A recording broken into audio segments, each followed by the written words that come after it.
Per la prima volta alcune preziose opere d'arte ucraine vengono mostrate al pubblico in Francia.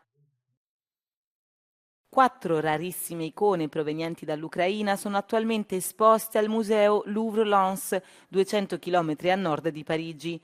Si tratta di una rappresentazione del XV secolo della Vergine con il Bambino, di un'icona del XVI secolo di San Giovanni Battista e di 2 icone insolitamente grandi che rappresentano il giudizio universale e l'inno alla Vergine del pittore greco del Rinascimento Theodoris Poulakis.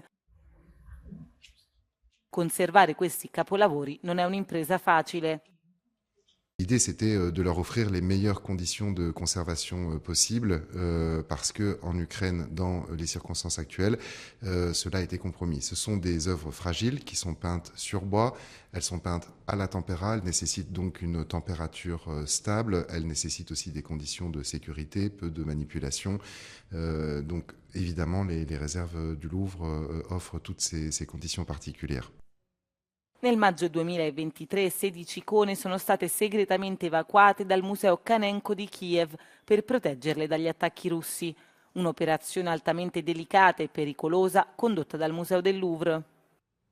Évidemment, c'est une opération qui est complexe à mener puisque les conditions, un pays sous loi martiale, des conditions de sécurité, des conditions aussi de discrétion qui sont indispensables, nous ont demandé d'inventer des manières de travailler qui sont un peu différentes de celles auxquelles nous sommes habitués. Les icônes ont quitté l'Ukraine secrètement par voie terrestre.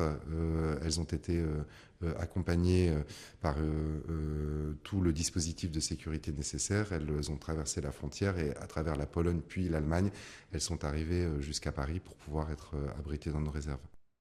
Le icone ucraine rimarranno in Francia fino alla fine della guerra. La mostra è aperta al pubblico fino a giugno 2025.